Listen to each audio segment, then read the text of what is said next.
Does Monday at the office feel like a storm? Not with Microsoft Copilot.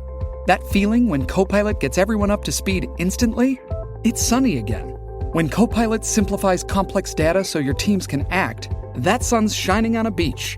And when Copilot uncovers hidden insights, you're on that beach with your people, and you find buried treasure. That's Microsoft Copilot. Learn more at Microsoft.com/AI for all. Today on CityCast Madison. It's the Friday News Roundup. This week, I'm joined by CityCast Madison's Hayley Sperling and Molly Stentz. A possible new housing and commercial project on the 100 block of State Street. Another large pledge of federal dollars for Madison's bus rapid transit system. And where to see the upcoming cosmic marvel, our next solar eclipse. It's Friday, March 15th. I'm Bianca Martin, and here's what Madison's talking about.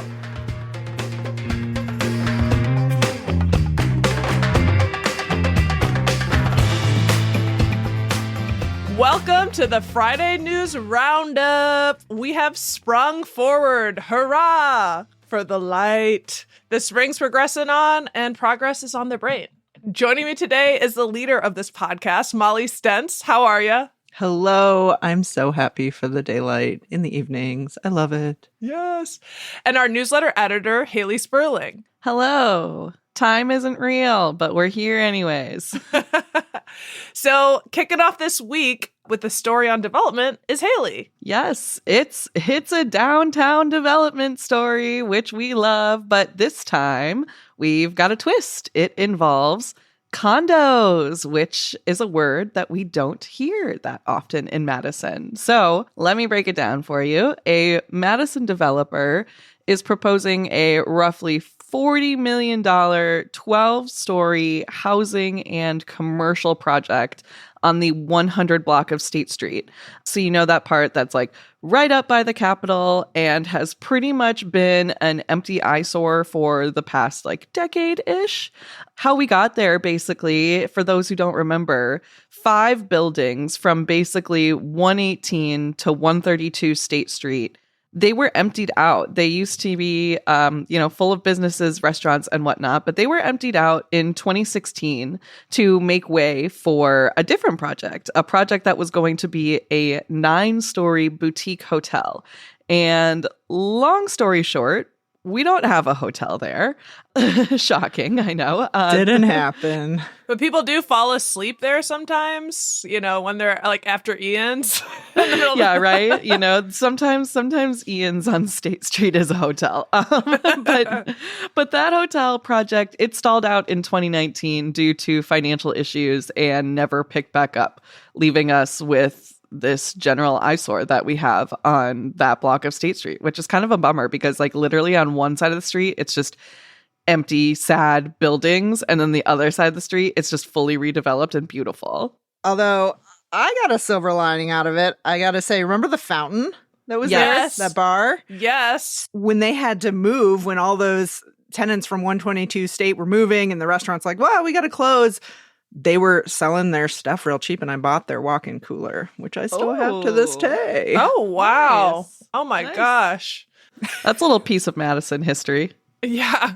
I always think about the fountain as Professor Richard Shatton. He's like an econ professor, would like change his life outfit and become like piano man in the night hours, like right in the door. So you were walking by that place, you saw someone playing piano.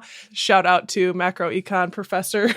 We love it. We love it. So clearly, like this area, State Street, like there are a lot of memories there, and there's a lot of opportunities to build more and create more memories there. So JD McCormick Properties, they acquired several of the buildings on that block and are negotiating for more to get this new $40 million 12-story housing and commercial project off the ground. Right now, we're still very much in the early, cannot stress enough, early stages of planning and development for this. So they're gathering community feedback. They're talking with the city to see like what they could get approved. And so far, right now, people are into the project, it seems like. Mike Revere, the longtime alder who represents that downtown area, shared his support for it.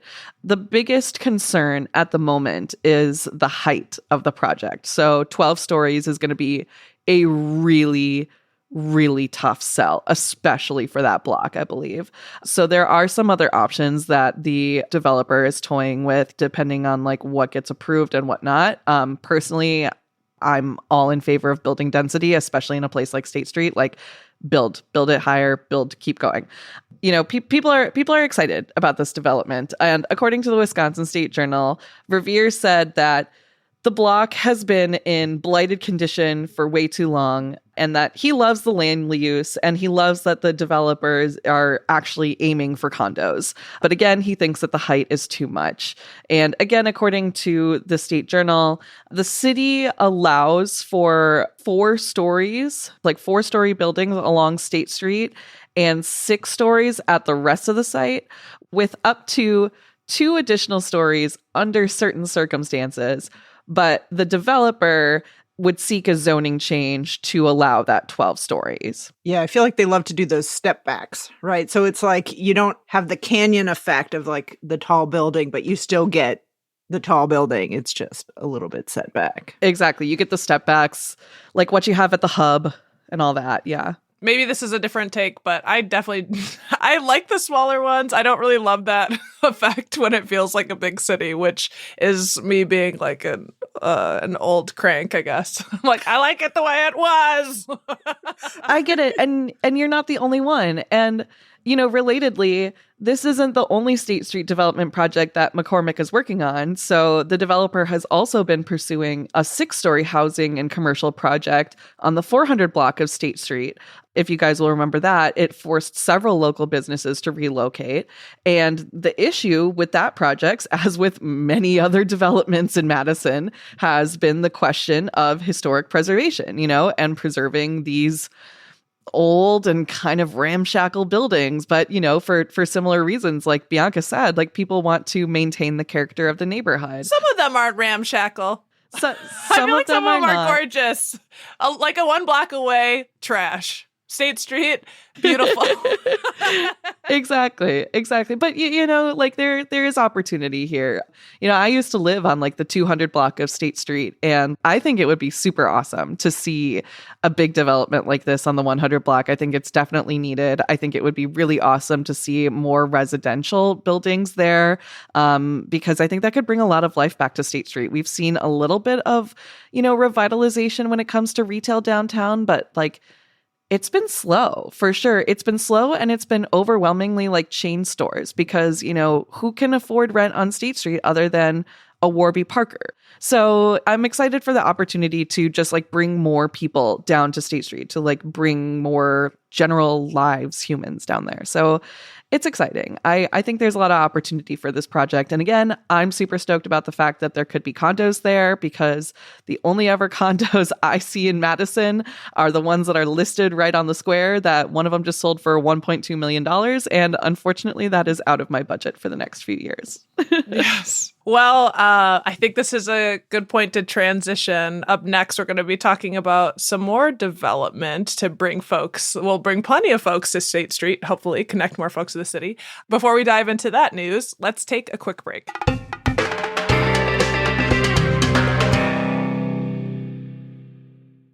It's March, folks, and in case you forgot, we live in Wisconsin. Although it's been an unusually warm winter, we can't guarantee we won't get more storms with challenging road conditions.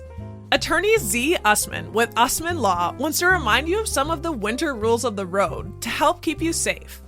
So remember, accelerate and decelerate slowly. Don't follow any car too closely.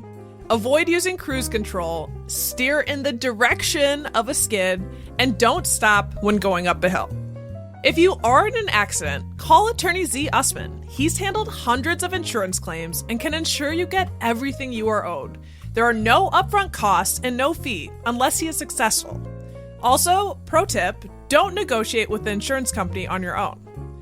Go visit MadisonAccidentLawyer.com to schedule a free call with Attorney Usman.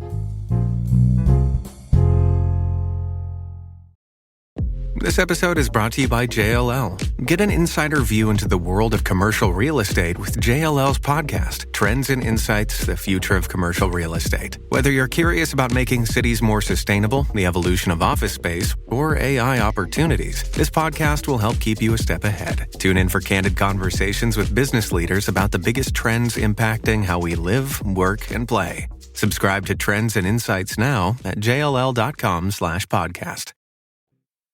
All right, y'all. We see a bus a-coming. We've called it on this show Satya's Bus, Hayley. And Satya's Bus. Yes, it is well on its way to Madison. The BRT system, or the Bus Rapid Transit System paths and stations, are under construction. Many folks, if you drive or you take the bus, you will have seen them, on East Wash and by the Capitol and on State Street. They're underway. And part of the fleet of the electric buses have arrived to Madison this past weekend. So we got 6 of those. So that's pretty exciting. And these are upgraded buses. They're larger. They're 60 feet long. So there's more carrying capacity. And the routes will be more efficient. So with service every 15 minutes along the path. The big news this week is that the Federal Transit Administration recommended Monday that $118.1 million will come from President Joe Biden's 2025 budget to go to the North-South Bus Rapid Transit line. That's the second tier of this whole process, connecting neighborhoods north of Madison through downtown and into the city of Fitchburg. So right now, just to be clear, the path that's under construction that we're seeing, that's the east to west. So that's going to be going from West Town to East Town. And that's expected to be ready to go later this year. The second portion, where this new money, the new pledge we heard about this week, is the north to south. And we should note there's a lot of talk about money because this is a big endeavor. We should note that the east to west side that's under construction got a similar sum of federal dollars for construction. And this is all in an effort to modernize our transit and make it more reliably accessible to more people, to bring more people around, which has been a vocal priority of our mayor. Do y'all remember the controversy around Satya's Bus when she was running for mayor again? Yes. Why are you got to take the bus? And her favorite backlash quote was like, I took the bus here. And I'm like, good for you, girl. Whatever. She literally does. And she does. And that's what I like. I like that about her. Like, she's just a lady that rides the bus. And I appreciate it because same. Facts. I've seen her and she just sits quietly and, people don't bother her just like any other passenger. It's kind of neat, Right. It's really fascinating because we got a listener question in about money. People want to know, what's going on? John from Madison wrote us, if President Biden's budget request for our BRT is not funded, what amount of money will the city of Madison be in debt for the BRT project? So people are still concerned about us having to foot the bill for this major infrastructure effort. I don't know what you guys think about that, but it seems like the administration's pretty invested in Wisconsin, considering what we've seen and them pledging. It would be kind of strange for them to go back at this point. It's my point of view. Considering we saw the vice president literally speak at a metro facility last week, and then the president in Milwaukee also talking about infrastructure this week, kind of seems a prime time of any time to get federal money for infrastructure projects. That time seems to be now.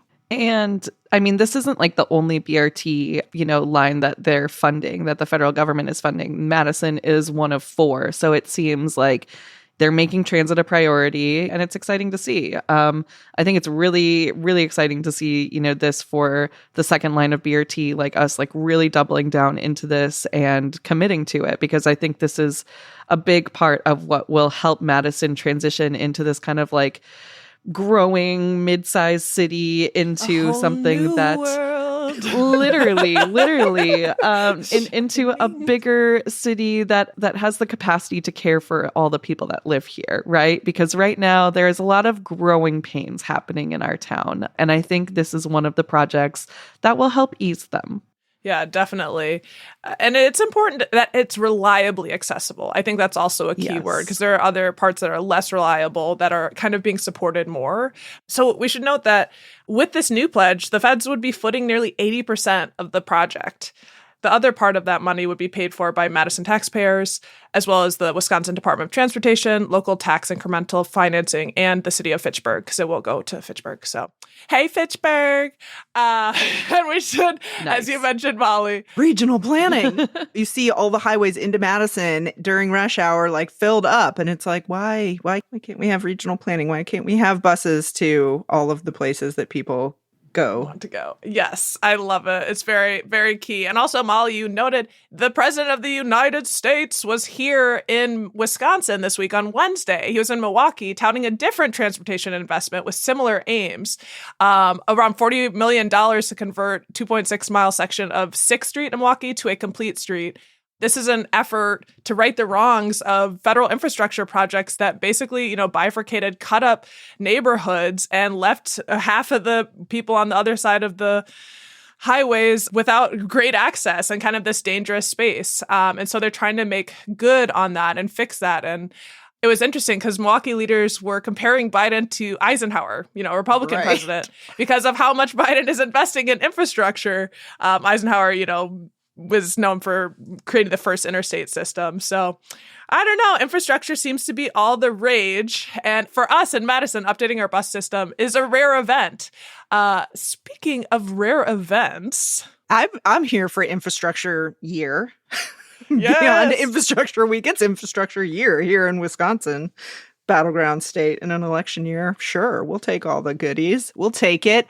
And that almost makes up for the fact that we are not going to be in the path of the totality for this year's solar eclipse. So what is being billed as the Super Bowl of astronomical events is happening on April 8th. Monday, April 8th. But it's passing us by. But will we be able to see any of it?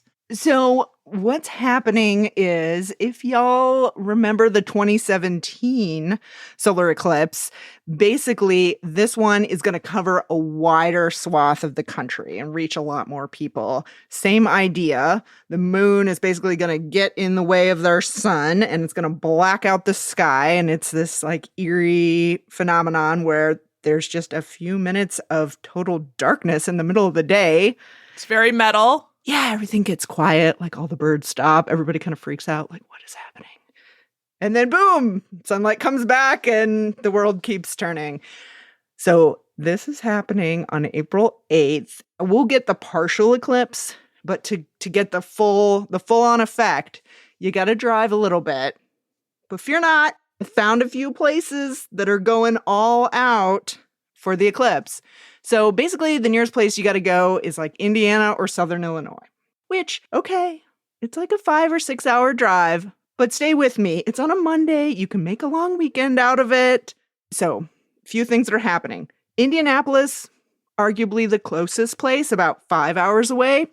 They have an observatory at their university. Butler University has this observatory, Holcomb Observatory, that's hosting a free event. They've got a dozen telescopes. They've got the solar filters so you can see the eclipse safely.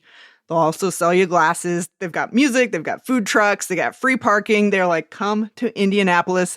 Come see the event. Right? That's not too far away. Yeah, that's not bad. For this kind of event, please. Right? For a once in only going to happen in the next 20 years event. So if Indianapolis is not your jam, you could try Bloomington, Indiana. They're also throwing an event at their stadium called the Hoosier Cosmic Celebration. They have William Shatner coming, apparently, and Janelle Monáe performing, and then also Mae... What? Yeah. I love that crossover. And also Mae Jemison, America's first... Okay, Yeah. What? Oh my God. Yeah. Okay, now I hate my plans. Oh my God, that is a cosmic slap celebration. That is awesome. Janelle is also like such an incredible performer. So that looks pretty cool. If you want to drive to Bloomington, it's not too far. If you want to go all the way, if you want to go to the center of it all, what is being billed as the crossroads of America, Carbondale, Illinois. Have you ever been there? It's in Southern Illinois. It's actually quite beautiful. I have not. So it's like 6.5 hours away. Basically, you just head south. You just got to drive through all of Illinois. But then you get to the southern part, which is this like gorgeous forest. It's lovely. And the university there, SIU Carbondale, they're going all out. Like they canceled school. They are throwing an event. You could come to their stadium and hang out with 15,000 of your new friends and basically watch the eclipse there. And because they're in the center, you can see it for the longest period of time, basically. So it's a little bit more than 4 minutes. Midwest best. Yeah. Is it horrible that I thought that they're canceling school so they don't have the liability for the kids who hurt their eyes? Do not look directly at the sun. We need to say this now.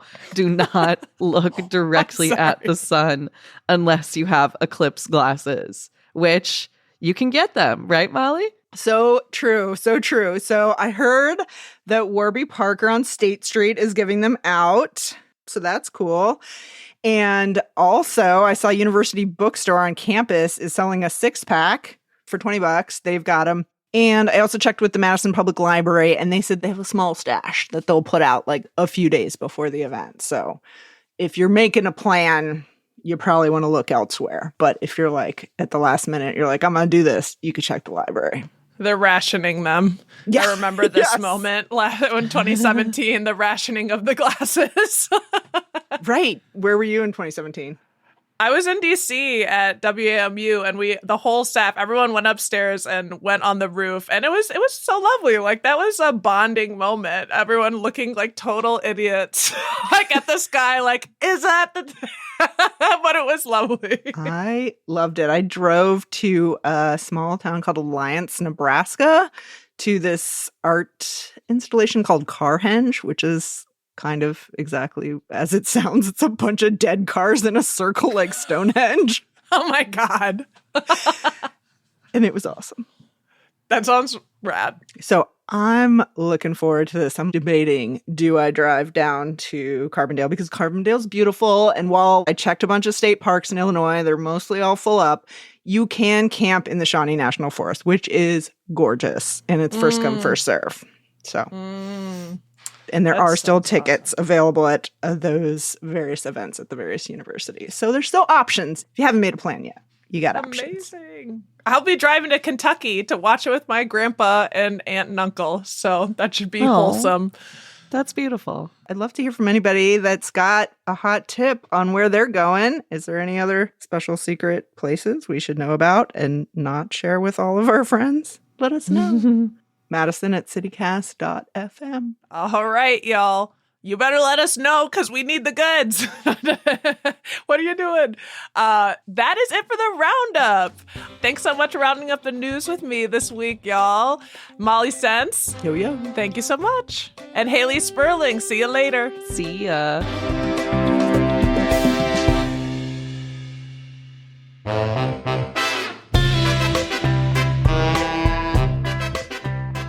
That's all for today here on CityCast Madison.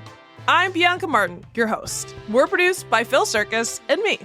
Molly Stentz is our executive producer. Our theme music is by Carl Christensen. Hayley Sperling is our newsletter editor. You can get more news delivered right to your inbox by subscribing to Madison Minutes.